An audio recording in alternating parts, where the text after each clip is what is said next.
जैसे हम वचन में भी देखे कि कलीसिया यीशु मसीह का देह है और उस कलीसिया का सिर कौन है? प्रभु यीशु मसीह। तो आपका परिचय उसमें आ गया। आपका सिर, हमारा सिर केवल प्रभु यीशु मसीह है हमारा। इसीलिए हमारा परिचय के लिए 3 बातें मैं आप लोग को सिखा रहा हूं कि हमारा विश्वास होना जरूरी है। जो लोग उसको विश्वास किए, ठीक है, संतान या पिता परमेश्वर के संतान होने का अधिकार मिला। जैसा आप यूहन्ना में देखते हैं कि जितनों ने उसे ग्रहण किया, अर्थात जो लोग उनके नाम पे विश्वास किए हैं, वो सब क्या हो गए हैं? परमेश्वर के संतान होने का अधिकार। उसको पढ़िए एक बार। 12 में, यूहन्ना 1 का 12 में लिखा गया है, परंतु जितनों ने उसे ग्रहण किया उसने उन्हें परमेश्वर की संतान होने का अधिकार दिया, अर्थात उन्हें जो उसके नाम पर विश्वास रखते हैं। मेरे प्रिय, यदि आप प्रभु यीशु के नाम पर विश्वास करते हैं तो आप धन्य व्यक्ति है, क्योंकि आप परमेश्वर के संतान हो गए। हालेलुया। केवल विश्वास में ही हम अटकना नहीं है, हमें विश्वास में बढ़ते जाना है। जैसे प्रभु यीशु मसीह के चेले प्रभु के पास आए कि हे प्रभु, हमारा विश्वास को बढ़ा। जो विश्वास में बढ़ते जाने के लिए हमें परमेश्वर के आज्ञाकारी होना, अर्थात फॉलो टू हिम, प्रभु यीशु मसीह के पीछे चलना है। इसीलिए प्रभु हमें अपना बनाया ताकि हम अपना क्रूस उठा करके उसके पीछे चले, अर्थात आज्ञाकारी बनना। और आज्ञाकारी बनने का मतलब क्या है? अगर आप देखेंगे इब्रानियों, एक बार इब्रानियों 5 अध्याय को निकालिए और 8 वचन को पढ़ के मदद कीजिए। इब्रानियों 5 का 8 आयत को।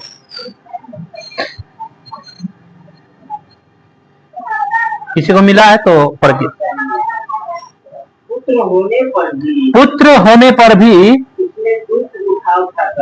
उसने दुख उठा उठाकर, हाँ, प्रभु यीशु मसीह पुत्र हो करके भी किसके? पिता परमेश्वर के आज्ञाकारी बनने के लिए क्या उठाया? दुख उठा करके वो आज्ञाकारी या आज्ञा माननी सीखी। जब आप आज्ञाकारी होना चाहते तो दुख उठाना है, प्रभु के लिए प्रार्थना करने के लिए, घुटने उठाते हुए सुसमाचार सुनाने के लिए, भेंट में, हर चीज में जो हमें आज्ञा मिलता है, हमें आलसी नहीं होना, बल्कि क्या उठाना है? दुख उठा कर। जो आज्ञाकारी होना चाहता है उसको दुख उठाना होगा। ये मत सोचे कि मेरे पास सब चीज होगा तभी मैं आज्ञा करूंगी, बनूंगा। नहीं, जो कुछ भी है सब तो तेरा है। मेरे पास जो है सब कुछ तेरा। जब परमेश्वर का ही आपका जीवन, आपका शरीर ही परमेश्वर ने दिया है, उसमें आपका अधिकार नहीं है, उसने वो अपना लहू बहा करके मोल लिया है, तो आपका क्या है? कई कबार हम लोग सोचते हैं कि मेरा खेत, मेरे क्या है, मेरे जानवर, मेरे बकरी, इसी चलते हम लोग क्या करते हैं? प्रभु की आज्ञाकारिता से पीछे हटते हैं। इसीलिए मेरे प्रियो, आप अगर आज्ञाकारी बनना है, अपने विश्वास में बढ़ते जाने के लिए प्रभु यीशु मसीह के पीछे चलना, यही आपका परिचय है, आप उसका चेला बनते हुए। और उसके लिए दुख उठा करके, खुद प्रभु यीशु मसीह हमें आदर्श देके गया। दुख उठाना मतलब बहुत, कभी हो सके आर्थिक स्थिति आपको कमजोर कर सकती है, कभी हो सके स्वास्थ्य आपको कमजोर कर सकते है, फिर भी हमें प्रभु के लिए आज्ञाकारी बनना तुरंत नकार देते, बिना कोई कारण का, बिना कोई वजह बात का ही हम लोग अनाज्ञाकारी हो जाते। कहीं पे कुछ व्यवस्था है, कोई प्रोग्राम है, हम तुरंत कुछ नहीं, घर में सोते रहेंगे, लेकिन वहां जाने के लिए तैयार नहीं होते। तो क्या हम आज्ञाकारी है? दुख उठाने के लिए कोशिश कर रहे हैं? नहीं। ऐसा व्यक्ति कैसे प्रभु में बढ़ सकता है? कैसे उसके अंदर प्रभु यीशु मसीह परिचय दिखा सकता है? यीशु मसीह कहता है कि तुम इसी से पहचाना जाओगे कि तुम फल लाओ। तुम आज्ञाकारी बनोगे और फल लाओगे तो तुम मेरा चेला बोल करके ठहरोगे, नहीं तो नहीं ठहर सकते। इसलिए मेरे प्रियो, हमें दुख उठा करके आज्ञा माननी सीखना है, जैसा प्रभु यीशु मसीह ने सीखा। और 9 में क्या लिखा गया देखिए, हाँ, सिद्ध बनकर अपने सब आज्ञा मानने वालों के, हाँ हाँ, धन्यवाद। प्रभु यीशु मसीह हमारे लिए एक आदर्श बना और वो क्या किया है, और सिद्ध बन गया। प्रभु सिद्ध बन करके अपने सब आज्ञा मानने वालों के लिए सदा काल के उद्धार का कारण हो गया। मेरे प्रियो, आज हमें ये चीज सीखना जरूरी है कि मुझे प्रभु के वचन का आज्ञाकारी बनना है। इसके लिए मुझे दुख उठाना होगा। प्रभु यीशु मसीह एक बार एक विधवा जब भेंट दे रही थी, यीशु मसीह देख रहे हैं, और जहां भेंट देने का जगह है वहां पे यीशु मसीह खड़ा होकर के देख रहा। बड़ा आश्चर्य बात, कौन कितना दे रहा है, यीशु मसीह देखा होगा ना। सब आकर के उसमें भेंट दे रहे, यीशु मसीह देख रहा है, और एक उसी बीच में एक विधवा आई और वो 2 सिक्के उसमें। तब यीशु मसीह कहता है कि मैं तुमसे सच कहता हूं कि सबसे बढ़ करके ये विधवा ने दिया। क्या सब लोग 1-1 रुपया दिए होंगे? क्या नहीं, कोई लाखों करोड़ में दिया होगा, लेकिन विधवा ही सबसे ज्यादा दी। क्यों दिया है? जो उसके पास था। ये होता है आज्ञाकारी। प्रभु में ऐसा नहीं कि मेरे पास 10,000 होगा तभी हम 100 रुपया देंगे, ये नहीं। अगर हमारे पास 5 रुपया है तो भी हम प्रभु के लिए देना। मतलब आज्ञाकारी हर जगह में आ जाती है, आज्ञाकारी हर जगह में आती है। मेरे प्रियो, दुख उठाते हुए प्रभु के पीछे चलने के लिए हम लोग को जैसा वचन किया गया, हम लोग चेला बनने के लिए बुलाए गए हैं, है ना। और जब हम संगति में आते हैं, तीसरी विषय, उसके साथ संगति में रहना। अगर आपका परिचय प्रभु में है, अगर आपका सिर प्रभु है, तो आप विश्वास में बढ़ना, आप उसके उसके पीछे पीछे चलना और उसके संगति में रहना। और उस संगति में क्या करना है? रोटी तोड़ना, यानी कि प्रभु भोज में शामिल होना। ये है परमेश्वर का विधि विधान कि जब तक मैं ना आऊं, मेरे स्मरण के लिए यही क्या करो। और उस प्रभु भोज में शामिल होना भी ये परमेश्वर का आज्ञा है। कई बार हम लोग नकार देते बिना कोई वजह का। जब प्रभु हमें आज्ञा दिया है, उसको मानना जरूरी है। इसीलिए मैं आप लोग को एक काम दिया था, यूहन्ना 6 का, अगर आप 52 से नीचे देखेंगे, कितने बार आया है कि क्या लिखा गया है? यीशु ने उनसे कहा, मैं तुमसे सच सच कहता हूं, जब तक तुम मनुष्य के पुत्र का मांस ना खाओ और उसका लहू ना पियो, तुम में जीवन नहीं। उसके बाद नीचे क्या कहता है? जो मेरा मांस खाता है और मेरा लहू पीता है, अनंत जीवन उसी का है, और मैं उसे अंतिम दिन फिर जिला उठाऊंगा। क्योंकि मेरा मांस वास्तव में खाने की वस्तु है और मेरा लहू वास्तव में पीने की वस्तु है। जो मेरा मांस खाता और मेरा लहू पीता है, वो मुझ में स्थिर बना रहता है और मैं उसमें। जैसा जीवते पिता ने मुझे भेजा है और मैं पिता के कारण जीवित हूं, वैसा ही वो भी जो मुझे खाएगा मेरे कारण क्या रहेगा? जीवित रहेगा। मेरे प्रियो, यहाँ कितने बार दिया गया है ये शब्द? आप लोग को है 6 बार बोल रहे हैं, और ये 5 बार बोल रहा है, और अच्छा से देखिएगा, कम से कम 4 बार तो दिया है। क्यों ये 4 बार यीशु मसीह बार बार यही चीज कह रहा है कि जब तक तुम प्रभु भोज में शामिल नहीं होंगे, तुम्हारे अंदर जीवन नहीं है, तुम जीवित नहीं रहोगे। ये यीशु मसीह क्या कहना चाह रहे हैं? प्रभु यीशु मसीह आत्मिक बातों को बता रहे।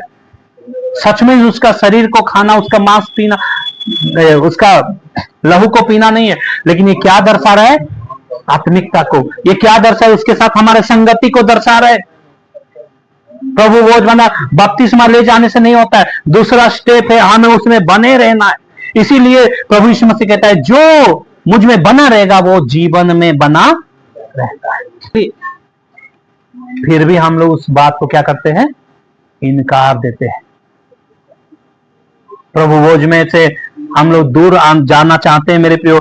इसीलिए परमेश्वर के वचन आज हमें कहता है कि हम उसमें बने रहने के लिए उसकी साथ संगति करना। क्या करना है?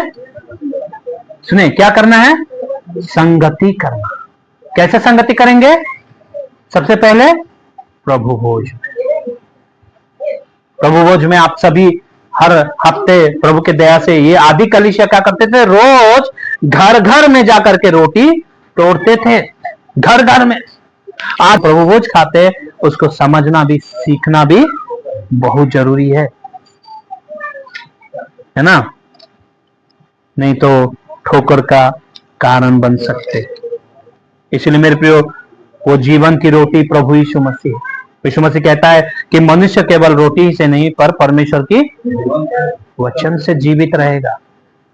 अगर हमें जीवित रहना है तो उसके संग संग चलना है। प्रभु भेड़ नहीं, भेड़ मतलब भीड़ नहीं, भेड़ को देख रहा है कि कितने लोग हैं जो आज्ञाकारी है सच में। मैं इसीलिए बहुत सिंपल सा बताया, थोड़ा तो भी आज्ञाकारी बनिए परमेश्वर के वचन में।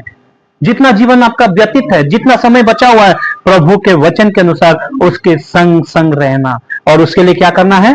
प्रभु भोज में शामिल होना। मैं थोड़ी देर के बाद प्रभु भोज के बारे में और अच्छा से बताऊंगा, लेकिन ये परमेश्वर का आज्ञा है। ये क्या है? परमेश्वर की आज्ञा। और वो लोग रोटी तोड़ने में और क्या किस चीज में थे वो लोग? उसके बाद दूसरी आज्ञा क्या है? संगति में, रोटी तोड़ने में और प्रार्थना करने में। यह है दूसरा विषय। सुने, प्रभु भोज में शामिल होते हुए प्रार्थना करते रहना, यह है परमेश्वर का आज्ञा। प्रभु यीशु मसीह हमें यह वचन सिखा रहा है कि हमें निरंतर प्रार्थना करते रहना है, जो कि हम याकूब उसका 4:7 में भी देखते हैं। इसीलिए परमेश्वर के अधीन हो जाओ और शैतान का सामना करो, तो वो तुम्हारे पास से भाग निकलेगा। मेरे प्रियो, जब आप प्रार्थना परमेश्वर की उपस्थिति में नहीं करेंगे तो शैतान आपके जीवन से कभी भी दूर नहीं होगा। आपका संपत्ति में, आपका शरीर में, आपके बच्चों में वो हावी बन करके रहता है। इसीलिए कोई काम करते घर में सुकून नहीं है, घर में शांति नहीं, क्योंकि घर में कौन विराजमान है? शैतान, उसकी सेना विराजमान है। इसीलिए परमेश्वर कहता है कि तुम प्रार्थना करते रहना है। कब कब प्रार्थना करना है? सुबह शाम। Very good. ऐसा हर समय निरंतर प्रार्थना करते रहना है, ताकि तुम परमेश्वर के अधीन हो जाओ और शैतान का सामना करो। मेरे प्रियो, आज भी अगर आप प्रभु में होकर के दुखी है, समस्या में, मुझे लग रहा है कि आपका जीवन में प्रार्थना की कमी है। इसलिए एक नियम बनाइए कि सुबह उठ करके आज से मैं प्रार्थना करते जाऊंगा, रोज प्रार्थना करूंगा। जैसे सांस लेते उसी तरह से प्रार्थना करना। मैं पिछले बार भी बताया कि उसी नगर में एक विधवा भी रहती थी, जो बार बार न्याय के पास जाकर के वो विनती करती थी कि मेरे न्याय कर। लेकिन न्यायी जो है बहुत कठोर व्यक्ति था, ना वो परमेश्वर को डरता था, ना वो मनुष्य की परवाह करता था। फिर भी ये बार बार आने से न्याय सोचा कि इसको अगर मैं न्याय नहीं दिलाऊंगा तो ये मेरा परेशान करके रख देगी। इसीलिए उसको बुलाता है, उसको न्याय कर देता है। आज हम प्रभु के पास हमारे न्याय के लिए प्रार्थना करना कि प्रभु, मेरे बच्चे ऐसी परिस्थिति में है, मेरे पति इस हालात में है, मेरे बहू का स्थिति ठीक नहीं है, हमारे घर में इतना बेचैन है, प्रभु आप हमारे घर से शैतान को दूर कीजिए, शत्रु को दूर कीजिए। बोल के आप जब आंसू बहा के प्रार्थना करेंगे, मेरे प्रियो, आपके घर में बहुत बड़ा बदलाव आएगा। जिस घर में प्रार्थना हो गया, मैं सच कह रहा हूं, उस घर में बहुत बड़ा कार्य हुआ है। हम कई बार प्रार्थना खुद करना है। जैसे वो विधवा किस चीज के लिए प्रार्थना करती? अपने न्याय के लिए। आज हमें प्रार्थना करना, प्रभु मुझे न्याय दीजिए। 2 विषय विशेष करके प्रार्थना कीजिए। पहला, अपने शत्रु से बचने के लिए प्रार्थना कीजिए कि मेरा जो शैतान शत्रु कितना बड़ा है जानते हैं आप लोग? शैतान की सेना घूम रहा है धरती में, आसमान में। वो देखते हैं कि किस घर में जाऊं और किसको मार गिराऊं। वो लोग विजय होते हैं जो लोग प्रार्थना में है। Hallelujah, hallelujah. यदि हम प्रार्थना में हैं तो हम विजय होते हैं।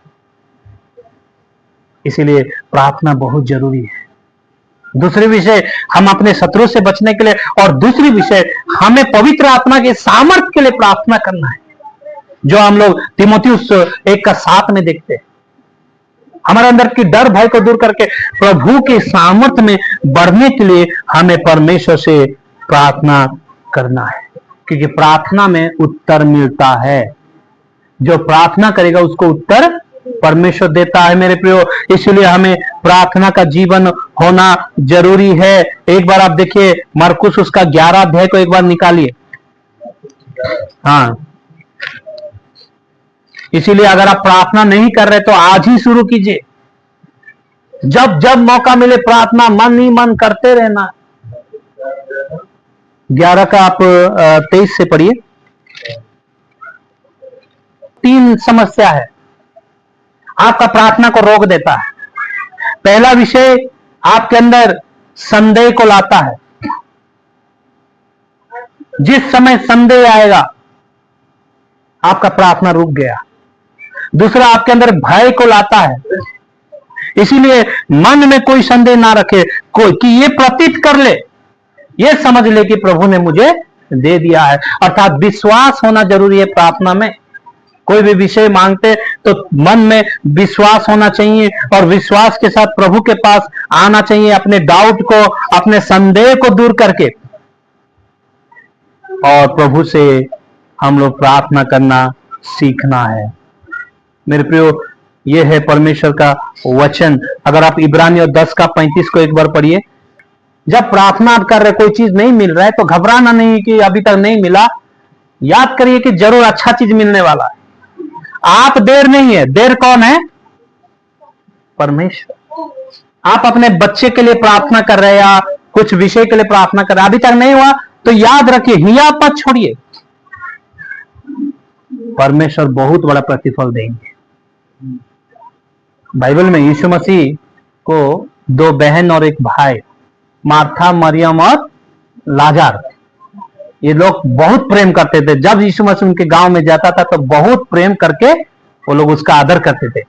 एक दिन क्या हो गया, लाजर बीमार हो गया तो तुरंत उसकी बहन भेजने गई कि यीशु मसीह को जल्दी बुलाओ, अभी अगर यीशु मसीह नहीं आएंगे तो ये मेरे भाई क्या हो जाएगा, मर जाएगा। जैसे ही यीशु मसीह को पता चला कि उसका भाई बीमार है, यीशु मसीह जानबूझ करके वहां और देरी करके नहीं जाता है। उसका प्रार्थना में देरी हुआ, लेकिन जब वो मर जाता है तब यीशु मसीह कहता है चलो अभी जाएंगे। खुशी से कहता है क्योंकि अभी बहुत बड़ा चमत्कार होने वाला। और सच में यीशु मसीह वहां जाता है और उसको मुर्दे में से क्या करता है, जिंदा करता है। मेरे प्रियो, अपना हियाब को नहीं छोड़ना चाहिए, प्रभु में लगातार प्रार्थना में रहना चाहिए। और इसीलिए परमेश्वर हमें ये वचन कहता है कि अपना हियाब मत छोड़िए, प्रार्थना कीजिए। सभी माँ बहन लोग किसी भी बात की चिंता मत करो।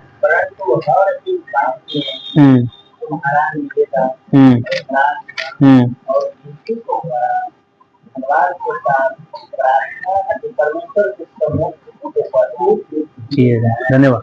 किसी भी बात की चिंता मत करो, यह है परमेश्वर का वचन। जो चीज आपको पहाड़ के जैसा लग रहा है प्रभु उसको दूर कर देगा। जो समस्या आपके लिए बहुत बड़ा है प्रभु उसको एक पल भर में दूर करेगा। आप अपना बुद्धि का सहारा ना ले, परमेश्वर की उपस्थिति में हर बात को लेकर के प्रार्थना कीजिए। यह है परमेश्वर का आज्ञा, ताकि तुम प्रार्थना करो। तीमुथियुस में लिखा गया है तुम प्रार्थना करो, यही पिता का इच्छा है। इसलिए मेरे प्रियो, हमें प्रार्थना में परमेश्वर की उपस्थिति में जाना है और प्रभु से कैसे ना मांगना है, विश्वास के साथ मांगना है। और मैं आप लोग को वही इब्रानियों 11 अध्याय से भी मैं बताया था कि हमें परमेश्वर की उपस्थिति में बिना विश्वास का मांग नहीं, विश्वास के साथ प्रभु की उपस्थिति में प्रार्थना करना है। 11 का 6 को एक बार पढ़ के मदद कीजिए। मेरे प्रियो, हमारे अंदर विश्वास के साथ प्रार्थना करना है।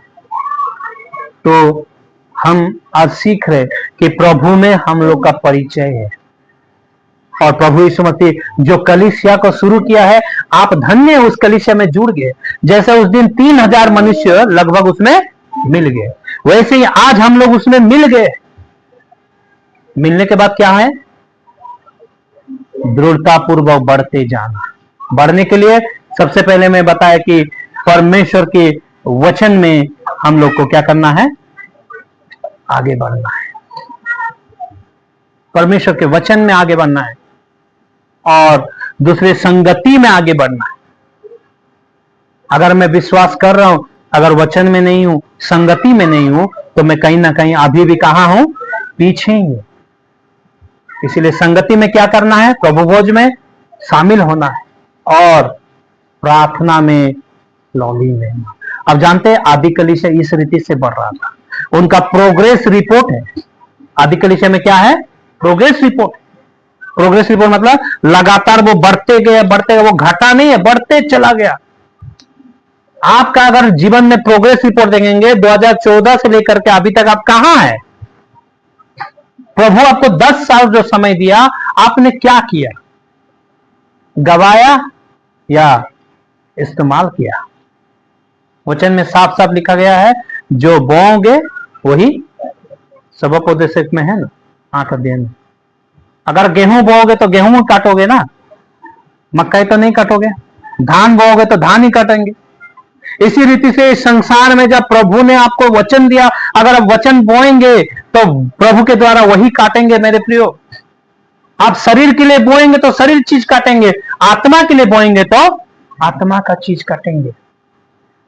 और कटनी तुरंत नहीं होता है, कटनी होने में समय है। इसीलिए मनुष्य बहक जाता है, बोते जा रहा, आज बोए कल सुबह काट दोगे क्या। आज बीज डाल दिए, कल सुबह आपको खेत में निकलेगी। वक्त है, हर चीज का समय है। आज आत्मिक जीवन में अगर आप मेहनत कर रहे हैं तो समय है। इसीलिए हमें प्रभु में बढ़ते जाना है। आज मैं 2 चीज आप लोग को बताया।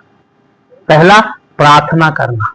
रोज घर में क्या करना है, प्रार्थना, नाम ले ले करके प्रभु के उपस्थिति में प्रार्थना करना और प्रभु के उपस्थिति में आना जरूरी है। देखिए आदि कलीसिया कैसे बढ़ता गया, प्रोग्रेस रिपोर्ट देखिए 47 में, 2 का 47 को पढ़िए।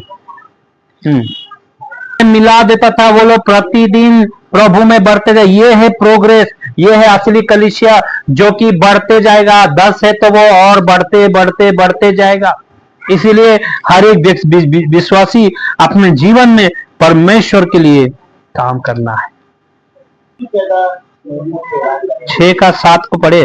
परमेश्वर का वचन फैलता गया और यरूशलेम में दिनों की गिनती बहुत बढ़ती गई। धन्यवाद, बहुत बढ़ती गई। याजकों का एक बड़ा समाज मत को मानने वाले हो गया। यस, बहुत बड़ा समाज।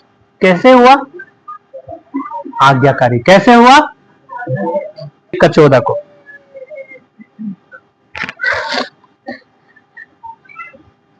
फिर तो 14,